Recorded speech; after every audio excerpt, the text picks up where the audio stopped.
Lena will do it. Okay, Lena will do it. Okay. We're live.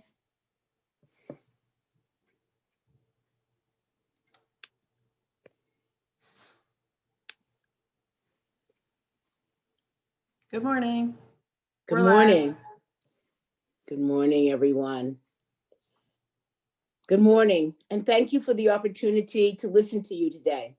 My name is Jerry Robinson, and this is Alex Oliver Davila, our chair, and we are both members of the Boston School Committee. You can find the documents for today's session posted on the committee's webpage, bostonpublicschools.org/school committee, under the February 8th link. We'll also post a link to the documents in the chat. The meeting documents have been translated in all of the major Boston Public School languages. Any translations that are not ready prior to the start of today's session will be posted as soon as they're finished.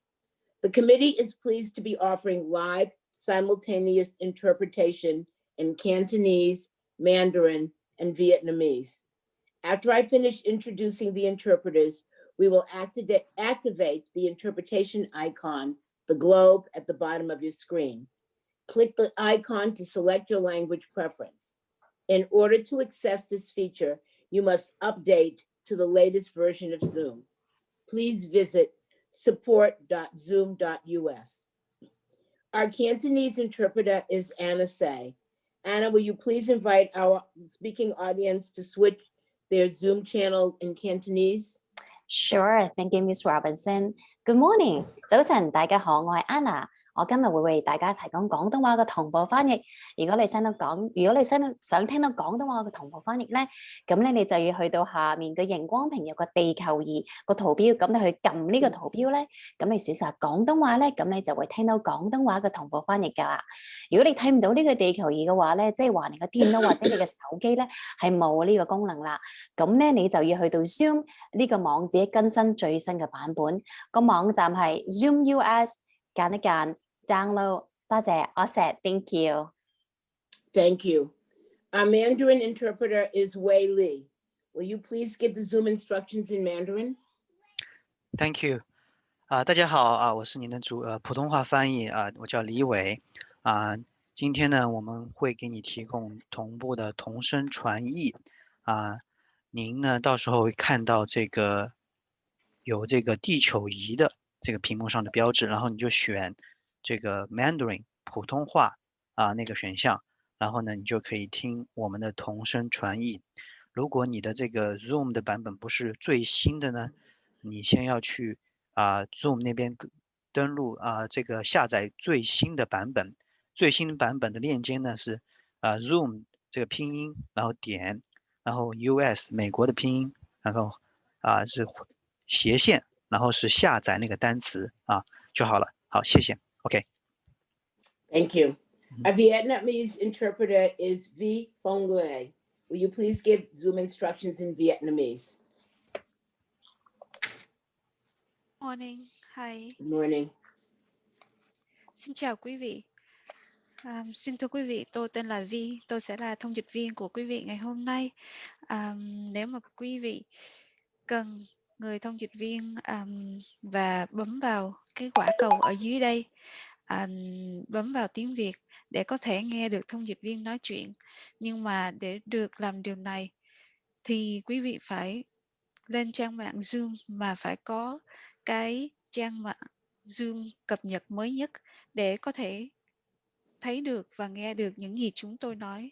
Cảm ơn quý vị rất nhiều. Thank you. Thank you all for assisting us today. We will now activate the interpretation icon at the bottom of your screen. I'd like to remind everyone to speak at a slower pace to assist our interpreters.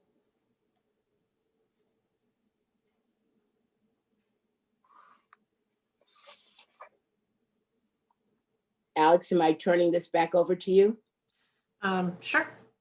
So we are here today because of our duties as school committee members, and those duties are to represent the vision and values of our community. And today's community engagement session is just one of the ways that we go about doing that. We are here today to talk about our guardrails and our goals. And we are not here today to address any current issues that have to do with reopening or policing or other matters. If you do want to discuss those issues in the context of our 5-year goals and guardrails, then absolutely, please bring that to the conversation for today. If you want to discuss any of those issues in the context of getting a resolution to a current issue, there's other avenues that you can do that, including our regular committee meetings. And if you need more assistance, you can get in touch with us via email or Elizabeth Sullivan, and we can connect you to the appropriate contact person for any of those administrative or operational issues. But to help improve our present, we have to make a plan for our future. In terms of today, we are all adults in the room, so we don't want to go into too many ground rules. We just ask that people speak slowly for interpretation purposes, and that we just make sure that people are able to take turns speaking. And if you don't feel comfortable asking a live question, please feel free to add anything in the chat, and those questions and comments will be collected, and we will bring those back to the school committee and provide the feedback on all the sessions, which will then make it into our guardrails and goals. So while BPS is making great strides, there are always areas that we can improve upon. And this spring, we engaged in very extensive community outreach efforts to develop our current strategic plan. And since the completion of that plan, the school committee has selected 2 sets of measures from the strategic plan that we will monitor closely each month.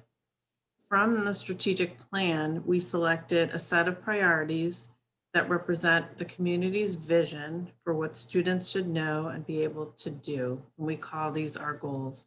And again, these goals are directly from the strategic plan. And then also from the strategic plan, we selected a set of non-negotiable community values that we feel have to be honored while we pursue these goals. And we call these our guardrails. Again, we do this not to replace the strategic plan, but really to heighten our focus on it, to increase transparency, to share accountability for student outcomes. And today we're excited to share these goals and guardrails with you and to hear your feedback. Jerry, do you want to take the next part or you want me to keep going? Sure, I can do that. Okay. Sorry, I was looking at the chat. No, that's okay. I can keep going if you want. Okay, keep going. Sorry. Okay. So you'll see right now we have the goals, the slide with our goals up. Our goals represent the community's highest need, highest leverage visions for what students should know and be able to do. The school committee selected goals that focused on early literacy, achievement for English learners, achievement for students with disabilities, critical thinking with math, science, and literacy, and college and career readiness. Because school committee that focuses on everything is the school committee that focuses on nothing, one of the hardest tasks has been to narrow it down to only 5 goal areas. But as we grow student success in these areas, they will have a significant impact on students' ability to be successful elsewhere as well. Guardrails represent the community's values and are non-negotiable expectations that must be honored in all of the school system's work.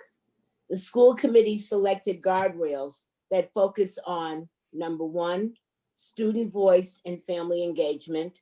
Number 2, community partnerships. Number 3, equity and opportunity gaps. Number 4, diverse and effective staffing. And number 5, social, emotional, and physical supports. When these guardrails are honored, They help create the conditions for student success system-wide. Once the goals and guardrails are fully adopted, as a school committee, we will redesign everything we do to monitor these priorities and focus our work around them. We will redesign what our meetings look like to focus more time on ensuring that the goals are met and the guardrails are honored. We will focus a greater percentage of our time each month on monitoring student growth to ensure we are moving in the right direction. We will evaluate the budget on its alignment with the goals and guardrails. We will evaluate the superintendent based on the accomplishment of goals and adherence to guardrails. The community's priority vision, our goals, and the community's priority values, our guardrails, will be at the center of everything we do. And with this information in mind, we are going to begin our first question. Please remember that our intention is just to create a space to hear from as many people as possible today. And for this reason, we'll ask people to keep their responses and comments to under 2 minutes to make space for other voices. And so we have divided the conversation into 3 parts, which are 20 minutes each. So here is the first question, which is, which of the 5 goal areas is most important to you, and how can BPS partner with families and communities to accomplish it? So of the 5 goal areas, which are early literacy, achievement for English learners, achievement for students with disabilities, critical thinking with math, science, and literacy, and career and college readiness, which one most resonates for you and why?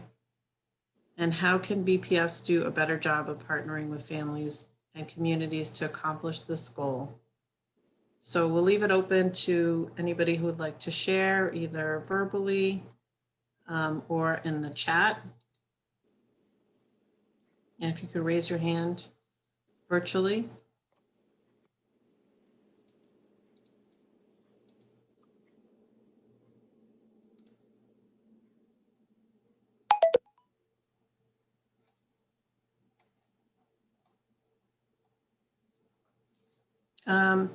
I don't see anybody raising their hand, Right. but I think we can. I'm gonna Yeah. ask, I know Mr. Mudd is there.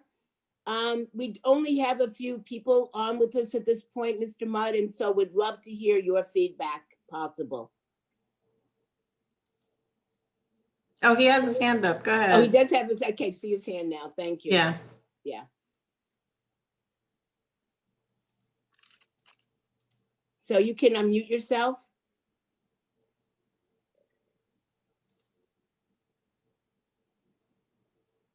Can you hear me? Yes, thank you. Yeah, look, I a couple of times people have asked this. I'm trying to listen and learn like you are from the community and save my fuller comments till I've assimilated everything I've heard. And, you know, it's no disrespect for the meetings. I'm just trying to learn as you are. And I have, as you would expect, quite a bit to say. But I want to hear first and then it's, you know, make a thoughtful comment, not just off the spur of the moment. Okay. So that's why I'm listening, not participating in these sessions until perhaps toward the end. So thank you Alrighty. for asking. Thank you. But I'm just going to explain. I hope you respect that. Oh, no, approach. absolutely, absolutely. No, we've just only had a very few people willing to speak, so are just trying to make sure that anybody who is listening and is respectfully waiting to hear others also doesn't hold back if they have things that they want to share with us. But I do respect your desire to listen with us as well. Thank you.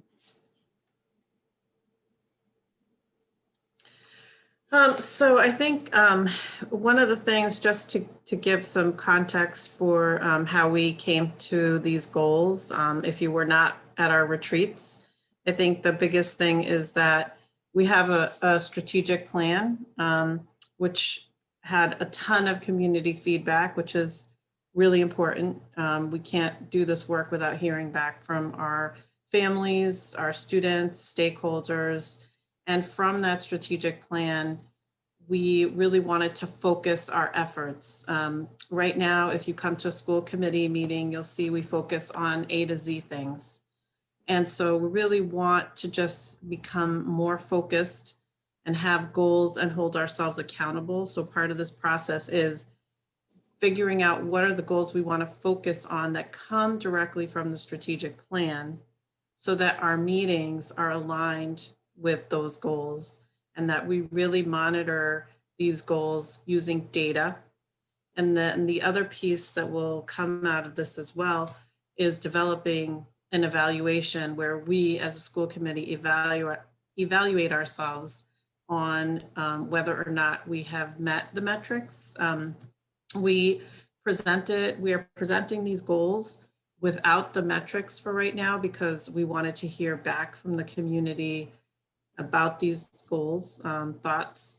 And then the next piece of that will be working with the superintendent and the Office of Data and Accountability to develop a set of measures. But I think we really felt, and I'll let Jerry has much more expertise on the early literacy, but we felt like that was a game changer. We know from so much research that students that come into school that just have different socioeconomic levels and experiences, just have many more words, are able to have a higher vocabulary, and we want to change that. We think like all children should be able to come into school ready. So I'll let Jerry talk about that. I can talk more about the college and career because that's more my focus. Yeah, I think one of the issues is we all had lots of things that we were passionate about that related to the development of and the success rate for students. Keeping at the topmost of what we're thinking about is the major issue of closing opportunities and achievement gaps, especially for our students of color, but for all of our students. And when we look at our demographics, we realize that our students of color, Black and Latino, make up over 78% of our students. So as you look at all of these things, if we are closing the gaps and looking at the student outcomes in all of these areas, then we should have better outcomes for all. But as we thought about early literacy, the issue for me, particularly in this, was the fact that we see that a majority of our children come into kindergarten on task and ready to be successful. But by third grade, we have begun to see that issue erode. And so our issue is to look at early literacy literally from infancy straight through to grade 3, through countdown to kindergarten in a number of our community partners, including the basics, et cetera. There's a lot of purpose and a lot of focus already on the earliest pieces of literacy as our children are getting ready for kindergarten. And we want to make sure that, once children come into kindergarten, first and second grade are critical years in programs that we often haven't taken a look at. And so we go from readiness to third grade and boom, kids already failing by third grade. We know that we need to look continuously from one grade to next to look at what are the programs, what are the opportunities, what's happening and what's not happening. That's making sure that our kids are strong in early literacy, because that's really the foundation for all of the learning that they are going to need to do. The same goes for, as we look at our achievement for English learners, whether they are our youngest learners who start off with us in kindergarten and preschool ages, or whether they are the students that come to us all along the continuum coming into the district with no English at various ages, to make sure, again, all of the programs that we have are meeting the needs of those students. Alex, talk a little bit more about English learners, because I know you've had much more experience in that area. Sure. I think we want to make sure people understand in our guardrails that we are still putting front and center closing opportunity and achievement gaps. That's not off the table. But I think in the strategic plan, we really wanted, again, as a school committee, to focus on some populations in the context also of closing opportunity achievement gaps. So really looking at achievement for English learners and making sure that our English language, I can't even talk today, English language learner students actually, receive the supports that they need. And the same for our students with disabilities. So looking at, again, our practices, looking at our strategies, et cetera, to make sure that there is achievement and that we see some movement in these two populations. And then with our critical thinking, with math, science, and literacy, that will be for all students across the span. And that, that goes also for our English language learners and our students with disabilities. I think we really want to make sure, again, that our students feel that their culture and their language are viewed as assets. So although we're looking at academic achievement, we also, in our guardrails, we talk about, about this as well in terms of making sure that students feel, again, that what they're bringing to the table are considered assets, and that we also have staff that is reflective of our student population, which we know is also a game changer. And that includes staff that have, that are not just, ethnically and racially diverse, but also linguistically diverse. And so we really want to hold ourselves accountable to making some real movement in both of these areas. I don't know if you want to add anything on the critical thinking, Jerry? Not really, but again, absolutely. I think, again, this is sort of the meat of what we do. And wanting to make sure that students really are gaining all of the skills and are being taught by people who are helping them to really finesse these skills and actualize them, and are rethinking the curriculum so that the curriculum resonates with students. We heard from students yesterday, and I think our students are wonderful because they're clear about what works and what doesn't work for them. They are eager to learn. I don't think I've heard from any student on any call that aren't eager to learn, but are also often frustrated that what they're learning doesn't resonate with them, doesn't help them to grow. So I think that it's important that we work hard in these areas, but we think about not just what, but we need to think more about what we are giving students.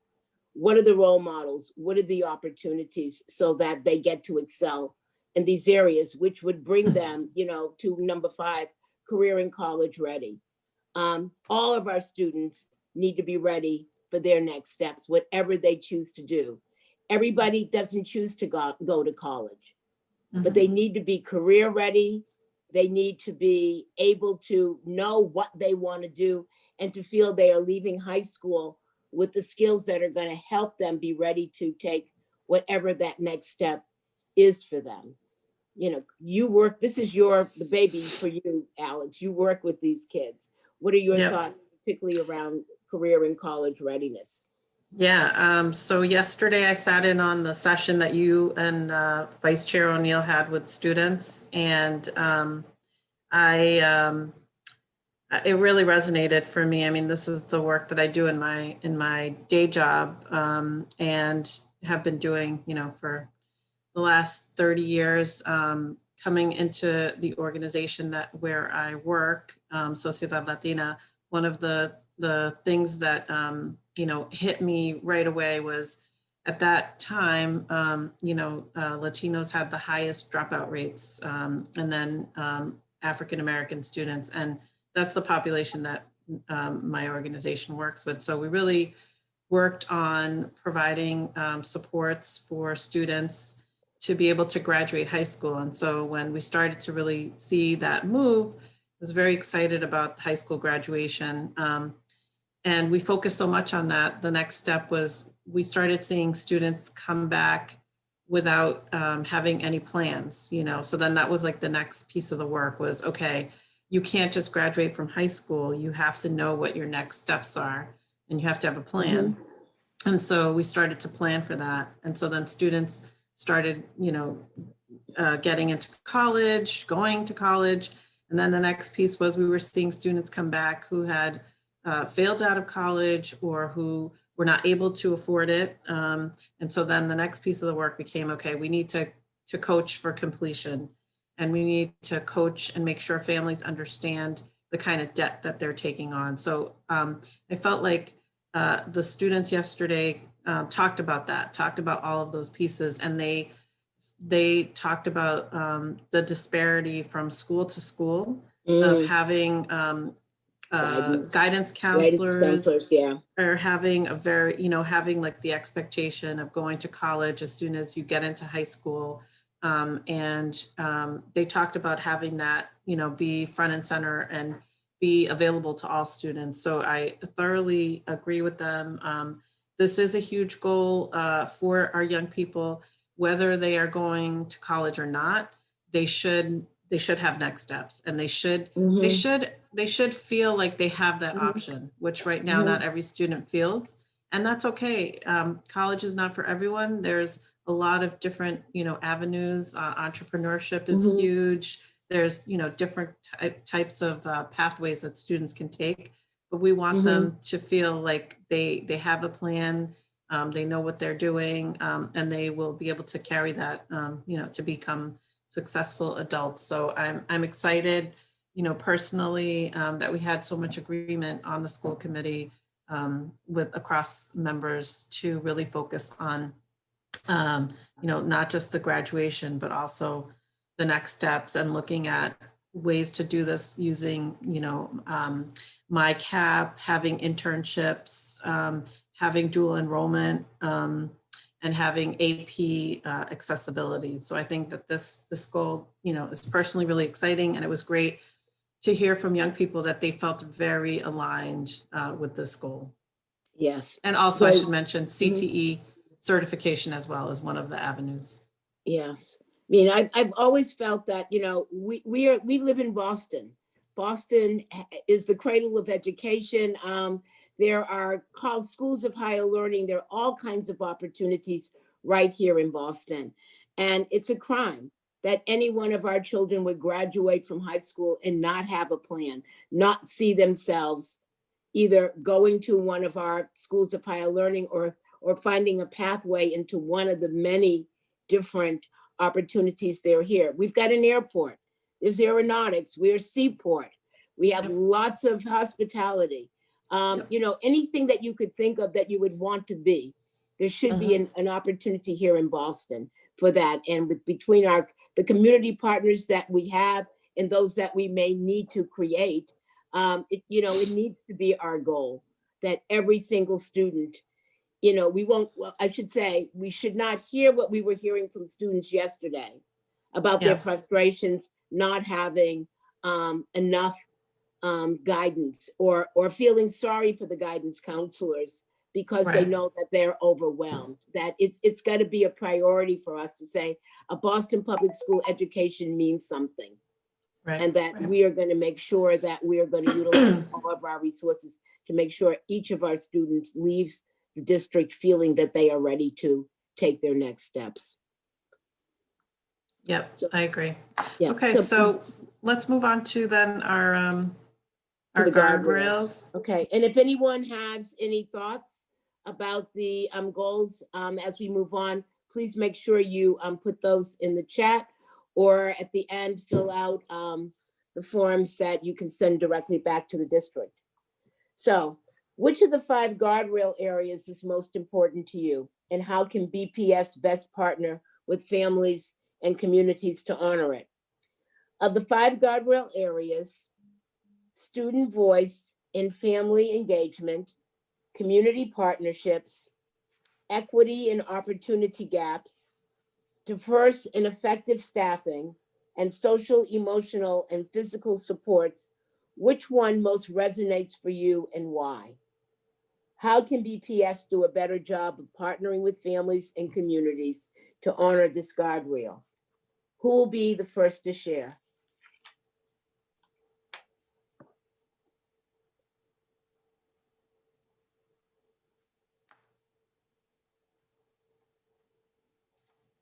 Ms. Sullivan, can you put up the slide with the list of guardrails, please? Thank you.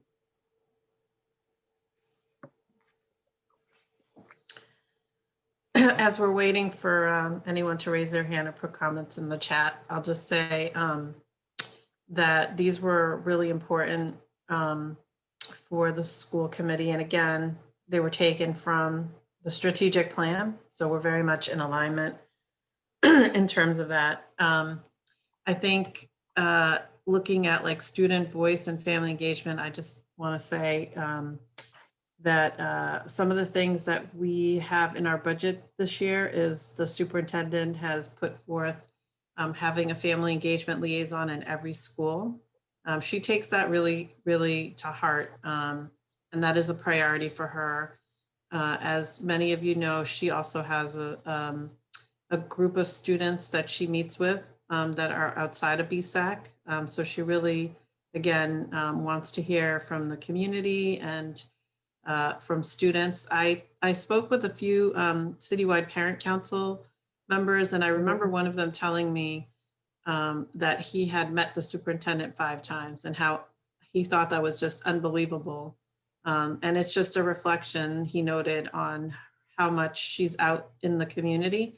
And that is one of the things that when we hired her, we tasked her with really bringing in the community's voice. And I'm hoping, you know, the community felt that they were really heard in that strategic plan, the 5-year strategic plan that she developed. And then the other things I just wanted to mention are in our student session yesterday, we talked a lot about, oh, well, you guys talked, I listened, about the social emotional supports. And that's another area that the superintendent has made some heavy investments around having social workers in schools. And we have added more in the budget, understanding that on a regular basis, you know, students need that support, but even more so now with the traumatic effects of the pandemic, the isolation, et cetera. And then the last thing I just want to say, and then please feel free, Jerry, the last thing I want to say is also the students mentioned yesterday, and I agree, obviously, you know, I am a community partner as well, but I think that the work cannot be done without our amazing community partners across the city, and the youth did mention that as well. And when they were talking about college and career readiness, that they teamed up with outside organizations. So I think, you know, taking the approach of that, you know, that we are partners and that we're one of the legs on the stool, you know, of the school district, and making sure that we activate, that we understand what our partnerships are, what they can offer, and how can partners team up with schools, looking at the needs of schools, and, you know, how can partners meet some of those needs, because, you know, our budget can only go so far, and that's a reality.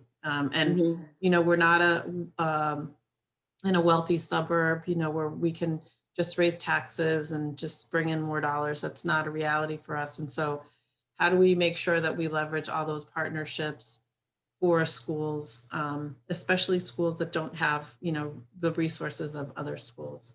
I just wanted to add some of those things, Jerry, if you want to. Yes. Yeah, I think for me, you know, particularly in the guardrails, the two that resonate the strongest, they all do.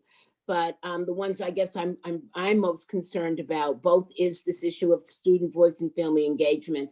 And one of the things we talked about again in the last couple of meetings has been about the importance of doing the having the interpretation, thinking about how we communicate, because a lot of people are fearful that once school goes back to kids going back into schools, there'll be less communication with parents.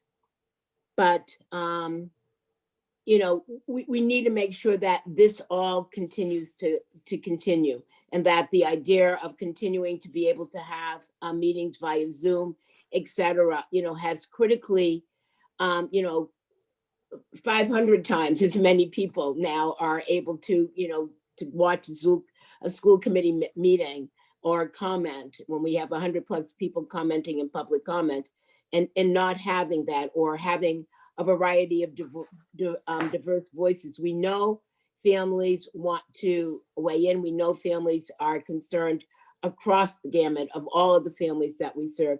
So making sure that we critically do that, and families do know, and to make sure that school by school, even though, as Mr. O'Neill reminded us, schools have autonomies in terms of how they do communicate and make any number of decisions about how they work with families, is that we need to make sure that families are all comfortable and all feel that they're being heard as part of this, because they are a critical part of the triangle. It's got to be the school, the family, and the student that are all working together with the community and others, so that all of our students achieve. So we don't want to lose any of this as we move back to a more traditional setting. And then also the issue around diverse and effective staffing. And I know they've been working hard to hire more diverse staff. But you know, I like the term diverse and effective staffing.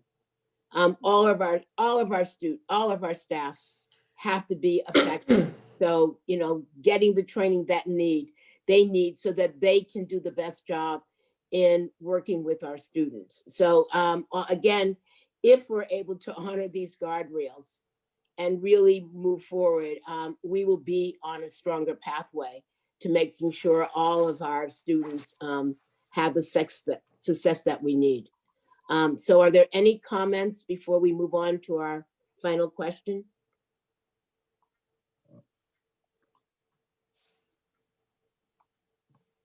If not, I'll turn it back to you for our final question. Okay, thank you, Jerry.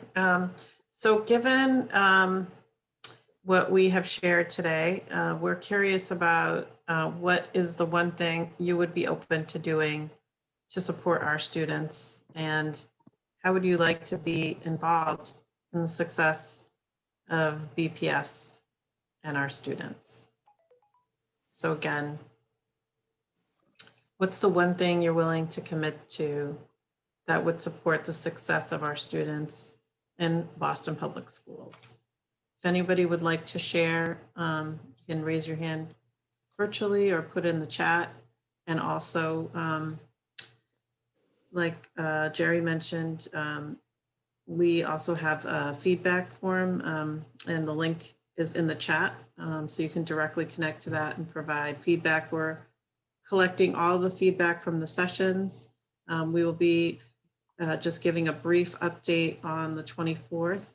And then at the 2 subsequent meetings after that, we will take all those themes and work them into our document, and also present some metrics and have alignment with our budget as well, and use these goals again for agenda setting, which will be the next piece of work, is around these goals, making sure that our agendas are tied to the goals so that we remain very focused, versus, you know, filling up our school committee meetings with things that are not part of those goals, or are not things that we legally have to do.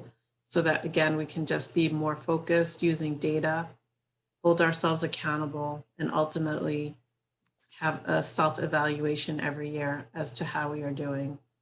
But if you have any comments, please feel free to add those into the chat, or fill out the feedback form, or virtually raise your hand.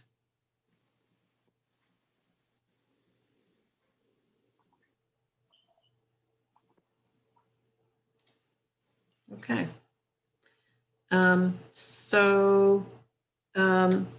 We just want to thank those of you who have been with us this morning for taking time out of your busy schedule this morning to be with us. We made sessions at various times, just trying to get as many people and schedules as possible. So we've had some evening sessions. We have 2 Saturday sessions and a couple of morning sessions and an afternoon session. So really try to just have many different times so we could capture as many different voices as possible. So again, thank you so much for taking time to be with us today. And just so you know, our next steps in this process is by April, we plan to use this feedback to update the school committee's work plan that will be used to monitor our progress over the next 5 years. The entire goal and guardrail monitoring process will take place during public meetings of the school committee. And so what you can expect next in the process is that we will continue listening. We have a few more sessions, and then we will adopt a work plan for the school committee this spring. We will also post a summary of the community input we've heard on our website, so you can see the feedback you provided and then how we use that feedback in our decision making. Again, if you have more to add, you can complete the feedback form that's posted on our webpage and also here in our chat. We really, really appreciate your input. And Jerry, I don't know if you have any other closing words before we close out. Nope, I just want to again thank everybody who took the time out this morning. And just to say that on behalf of the superintendent, the school committee, and the entire BPS family, thank you for your time. Great, thank you. Thank you, Jerry, for hosting the session with me. It was great. We never really have a chance to talk Right. at the school committee because we have open meeting laws and, you know, we don't get to have this banter. So it's just great to be able to share things with you and see, you know, your thoughts on things and have this forum. I want to thank all the staff who helped us with the session today and have been helping us with all the sessions, and also all of the interpreters. Yes. We thank you also for being with us, making sure that our families can get these interpretive services so that they know what we're working on. So thank you, everyone. We hope you have a great day. Thank Take you. good care. Bye-bye. Bye-bye.